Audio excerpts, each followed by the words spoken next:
हा बघ ना विक्रांत, ग मस्करी करतोय माझी.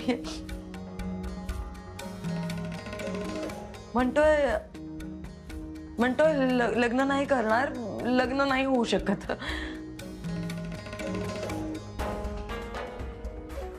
सांग ना याला. जीजू काय तुम्ही पण का का त्रास देताय आमच्या मैत्रिणीला?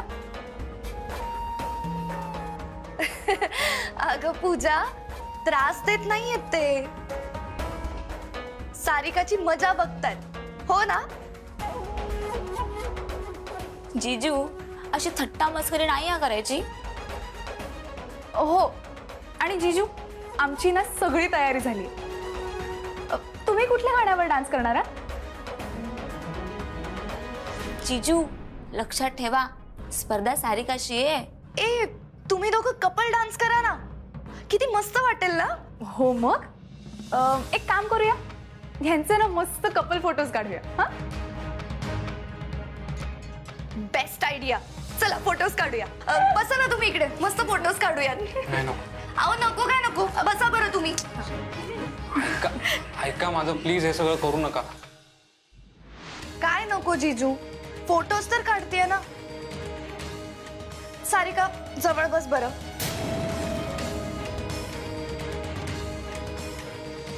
थांबवा हे सगळं. हे काय विक्रांत थांबवा? हे बघ आपलं प्री वेडिंग शूट पण नाही झालंय. अरे काहीतरी फोटोज हवेत ना. काढू दे त्यांना फोटो. ए काढा ग. स्माइल. एक मिनिट.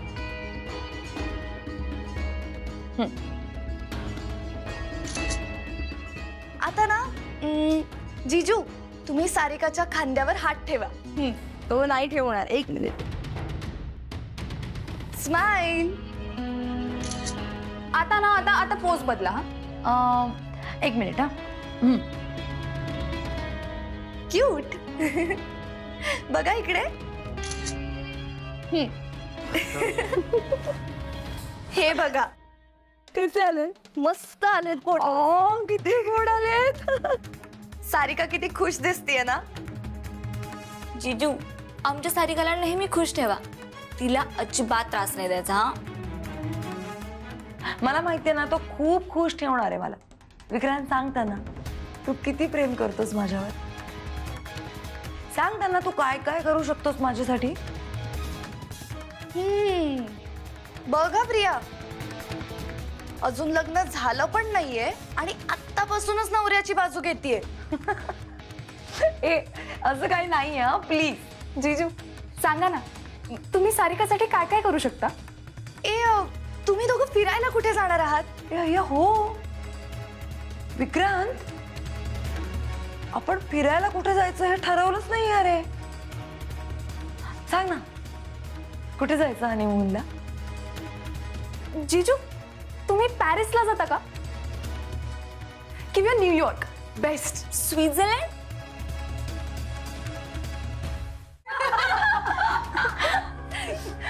सारिका अवघड आहे तुझं. अगं विक्रांत जीजू काहीच बोलत नाहीत. असं काही नाहीये. हे बघा तो बोलतो. आत्ता तुमच्या समोर लाजतोय, माझ्याशी खूप बोलतो. हो की नाही विक्रांत? बरं आम्हाला सांगा की तुमची लव्ह स्टोरी कशी सुरू झाली? तुम्ही लहानपणीपासून फ्रेंड्स होतात ना? प्लीज मला जाऊ द्या, माझी आई वाट बघत असेल. जीजू आता आई नाही करायचा, आता फक्त सारिका करायचं. एक मिनिट थांबा. बाल झाला. बाल झालं नाही. ऍक्च्युली जाऊ दे त्याला खाली, मी पण जाते. मला पण सासूबाईंशी बोलायचंय. चल. बरं मला सांग, सासूबाईंनी नक्की काय काय ठरवलंय रे? कधीपर्यंत हे नाटक सुरू ठेवायचंय? तिच्या बाबांनी काय सांगितलंय माहित नाहीये का तुम्हाला? जोपर्यंत ती पूर्णपणे बरी होत नाही तोपर्यंत आपल्याला तिच्याच कलाने खावे लागणार आहे. यार पण तुम्ही बघितलं नाही का, तो विक्रांत ना अजिबात इंटरेस्टेड नाहीये. जबरदस्तीने बसवल्यासारखं होतं इथे. आणि किती दिवस लपून राहणार आहे हे? कधी ना कधी कळणारच आहे ना सारिकाला की विक्रांतला ती आवडत नाही. तो तिच्याशी अजिबात लग्न करणार नाहीये. एक मिनिट. तिला हे सगळं खरं कळावं म्हणून मुद्दाम विक्रांतला बोलवलं नसेल ना तिच्या पप्पांनी? पण ते असं का करतील? त्यांना माहिती नाहीये का खरं काय हे समजल्यावर ना भडका उडणार. मला तर वाटतंय ना की या खोट्या खोट्या खेळाचाच तिला जास्त त्रास होईल. खरं माहिती असलेलं ना कधीही चांगलंय. आणि तिला त्रास होईल त्याचं काय? आयुष्यभर खोट्या जगात राहण्यापेक्षा ना आत्ता झालेला त्रास केव्हाही चांगला आहे.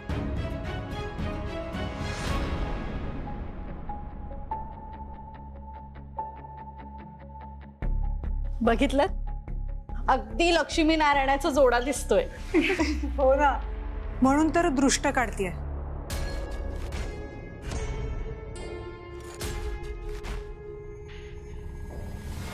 हे सगळं काय चाललंय? तू जरा शांत राहतोस का? अरे विक्रांत, असं काय करतोयस? मम्माने दृष्ट काढली ना आपली. काही लोकांची नजर असते वाईट, त्यामुळे दृष्ट काढलेली बरी नाही का? मी आलेच. या बसा ना. हो, चल विक्रांत.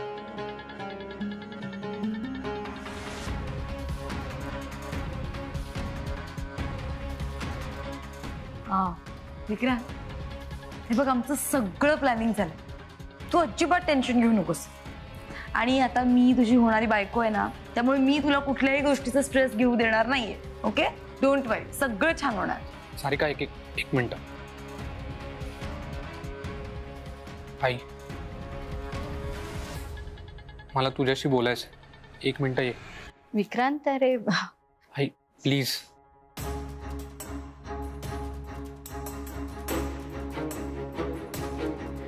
हे सगळं काय चाललंय? तू जरा शांत राहतोस का? मी घरी जाऊन सगळं सांगते तुला. आता इथे एक शब्द बोलू नकोस. सारिका आजारी आहे, तेव्हा तिच्या मनासारखं आपल्याला वागायलाच पाहिजे. अरे त्याच्यामुळे तिला बरं वाटणार आहे. कळत नाहीये का? तू एवढंही करू शकत नाहीस का तिच्यासाठी? जरा ना बोला हो म्हणायला शिक. क्रांत, च्या बाजूला जाऊन बस.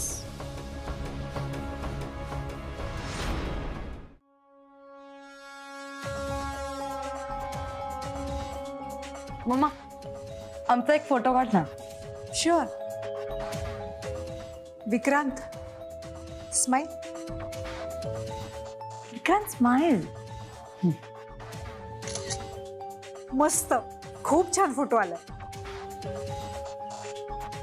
पप्पा ऐका ना, तुम्ही आपल्या सगळ्यांचा एक फॅमिली सेल्फी काढाल? ठीक आहे.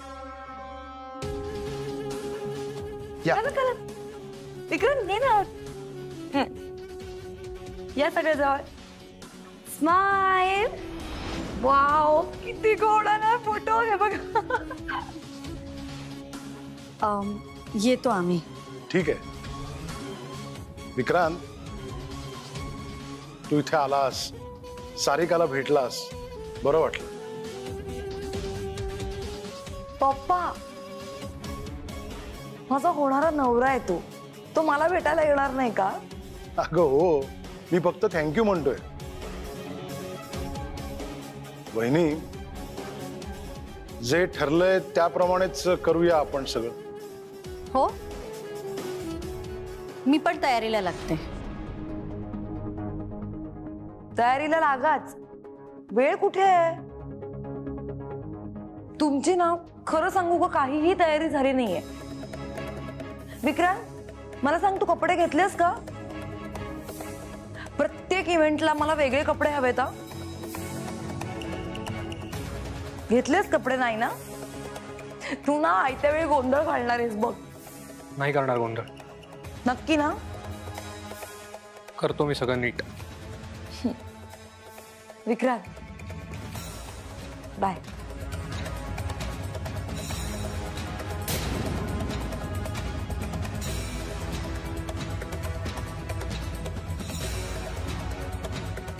येतो आम्ही. येतो. चल.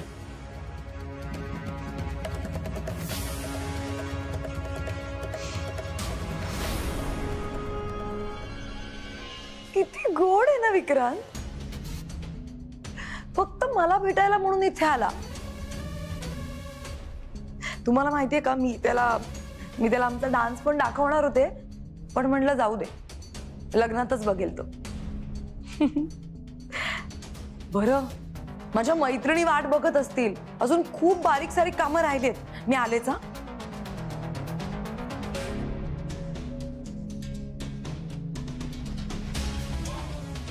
अहो सगळं नीट होईल ना हो ठरल्यासारखं. तुम्ही ना नूतन वैलूंकडून काहीतरी शिका. त्या बघा किती ठाम होत्या आणि तुम्ही अजूनही घाबरलेल्याच आहात. काहीही काळजी करू नका, सगळ्या गोष्टी ठरल्याप्रमाणे नीट पार पडतील.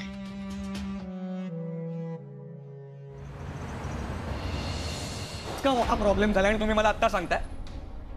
2 दिवस काम थांबलं होतं आणि मला कोणी काहीच सांगितलं नाही. अरे स्टील सिमेंट सगळं मटेरियल काहीच पोहोचलं नाही आहे साईटवर. याआधी एकाही कन्स्ट्रक्शन प्रोजेक्ट मध्ये असं झालेलं नाहीये. आपल्या कंपनीचं रेप्युटेशन माहिती आहे ना तुम्हाला. आपण आपलं काम नेहमी वेळेच्या आधी पूर्ण करतो आणि सप्लायरशी कॉन्टॅक्ट करण्याची जबाबदारी तुझी होती ना. हो सर. मग मला इन्फॉर्म का नाही केलं? सर मी सप्लायर्सना रोज फोन करतो, रोज एकच उत्तर येतं की डिलिव्हरी उद्या होईल. ते आपले नेहमीचे आहेत म्हणून. म्हणून काय?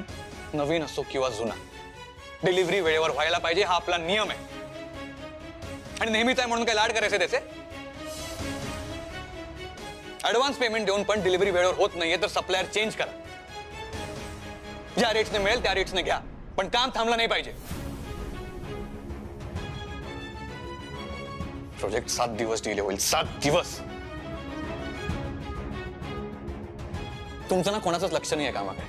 फक्त एसी ऑफिस मध्ये बसायचं आणि गप्पा मारायच्या. नसेल जमत ना काम तर राजीनामा द्या. आता उभे का आहात? निघा.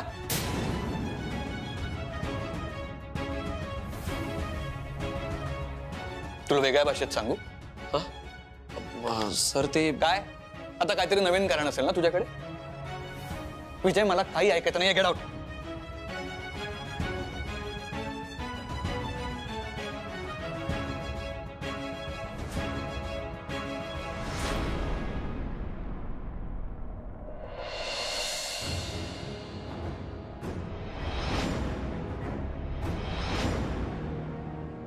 कशी आहे ग सारिका? यालाच विचार. यांनी हे दिवे लावले नसते ना तर हे काही घडलंच नसतं. आजी, सारिका एका वेगळ्याच जगात आहे. म्हणजे तुला सांगू का, मी फिल्म्स मध्ये असं होताना बघितलंय की एखादा माणूस कायम त्याच्याच कल्पनेतल्या जगात वावरत असतो, पण खऱ्या आयुष्यात मी हे पहिल्यांदाच बघतोय. सारिका तिच्याच जगात रमली आहे. अगं ती माझा हात धरून मला घेऊन गेली. तिची ती सगळी तयारी बघून खरंच असं वाटलं की तिचं लग्न आहे. आजी, मला भीती वाटली ग. त्यात ती मला सोडेच ना. तिच्या त्या मैत्रिणी पण मला जिजू म्हणत होत्या. बघ ना, त्या का अशा वागत होत्या? त्यांना तर काही झालं नाही ना. आणि आई पण तिकडे अशी वागत होती की जसं काही आमचं लग्न होणार आहे. तिच्या आईने आमची दृष्ट काय काढली. आई मला सारिकाच्या बाजूला काय बसवत होती. विक्रांत, अरे तुला समजतंय का?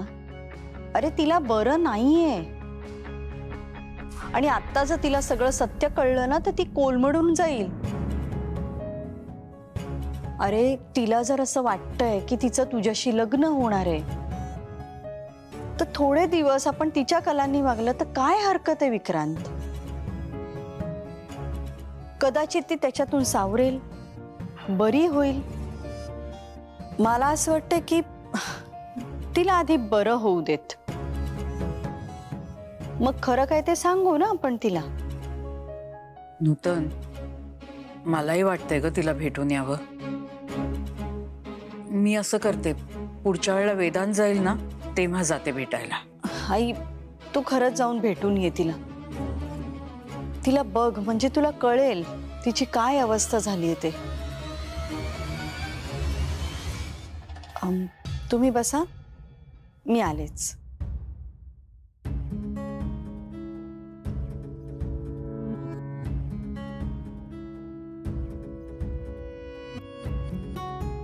आजी बघ ना हे काय झालंय. या सगळ्यामध्ये ना आई लग्न लावून टाकेल माझं सारिकाशी. मला नाही करायचं तिच्याशी लग्न. विक्रांत, आधी शांत हो बरं. आणि हे बघ, हे सारखे जे लग्नाचे विचार डोक्यात येत आहेत ना, ते आधी काढून टाक. अरे काहीतरी वेगळा विचार कर, कामाचा विचार कर, काहीतरी तर वेगळं कर. आणि तुझ्या लक्षात येतंय का, हे जे काय सगळं झालंय ना, हे तुझ्या उतावीळपणामुळे झालंय आणि नूतनच्या हट्टीपणामुळे. आता बघूया यातनं काही मार्ग निघू शकतोय का ते.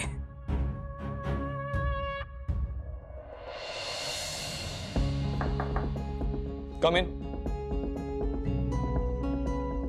दादा, आम्ही घरी जायला निघालोय. तू येतोयस ना? म्हणजे तू जसं म्हणाला होतास म्हणून. ऍक्च्युली मला जायचं होतं, पण नाही जमणार. का? काय झालं? अगं, कम इन.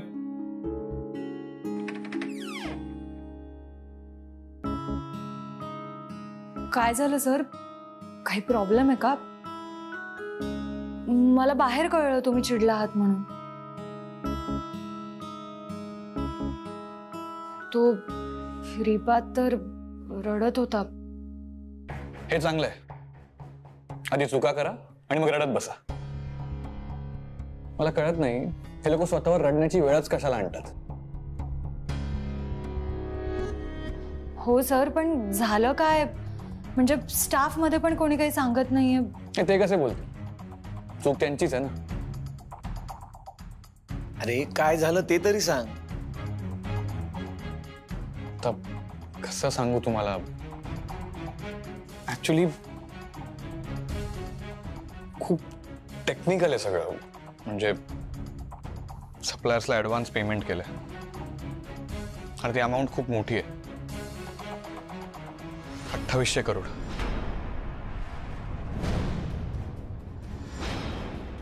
डिलिव्हरी 3 दिवसाआधी झाली पाहिजे होती, पण ते सप्लायर्स म्हणतात की त्यांच्याकडे मटेरियल पोहोचलंच नाहीये, तर डिलिव्हरी कशी करणार? आज होईल उद्या होईल म्हणून स्टाफने मला काहीच सांगितलं नाही. आणि आता या सगळ्या गोंधळामुळे डिलिव्हरी डेट 7 दिवस पुढे गेली. पण तरी कॉन्ट्रॅक्टची डेट अजून क्रॉस झाली नाही. पण मी नेहमी 10-15 दिवस आधीच काम पूर्ण करतो. सर मग आता तुम्ही काय करायचं ठरवलंय? आता मला 2 दिवस आधी पुणे, मुंबई, हिमाचल आणि मग चंदीगडला जावं लागेल हे सगळं ऑर्गनाईज करायला. पण त्या 2 दिवसात इथली कामं पेंडिंग राहतील आणि म्हणून ना वैतागलोय मी. चिडचिड होते माझी. वेदांत, तू आधी तुझ्या कामाचं बघ, नंतर कधीतरी ये घरी सारिकाला भेटायला. एक्झॅक्टली, नंतर कधीतरी ये खरंच. पण आता तू शांत हो, अजिबात रागवू नकोस. होईल सगळं नीट. शांत राहतो. बरं मग आम्ही येतो. बाय.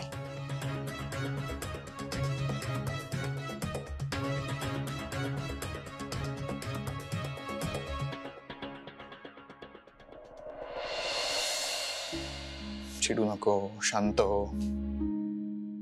जो येतो तो सल्ला देऊन जातो. अमूल्य मॅडम, तुमच्याकडे आहे का काही मोफत सल्ला? असेल तर द्या. नाही सर, मी काय सल्ला देणार तुम्हाला? म्हणजे तुम्ही तुमच्या कामामध्ये परफेक्ट आहात. तुम्हाला तुमचं काम चांगलंच माहिती आहे. ते मी फक्त हे सांगायला आले होते की मी निघते आता. ठीक आहे जा.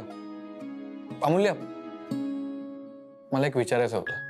तुला काय वाटतं, सारिकाला खरंच काहीतरी झालंय का नेहमीसारखं नाटक करते? कारण मला तिच्यावर विश्वास नाहीये. माझा पण तिच्यावर विश्वास नाहीये. आणि सुरुवातीला मला पण ही शंका आली होती, पण जेव्हा मी तिला भेटले ना, मला सुद्धा कळलं की ती खरंच एका काल्पनिक विश्वात रमली. इनफॅक्ट तिची जी औषधं जी इंजेक्शन सुरू आहेत ना ती अण्णांनी तपासली. त्यांचं सुद्धा हेच म्हणणं आहे की सारिकाची केस खूप कॉम्प्लिकेटेड आहे. आपल्याला तिची काळजी घ्यावी लागेल, जपावं लागेल ते. हे सगळं व्हायला नको होतं. भेटेन मी तिला, नक्की भेटेन. फक्त माझं हे काम आटोक्यात आलं पाहिजे.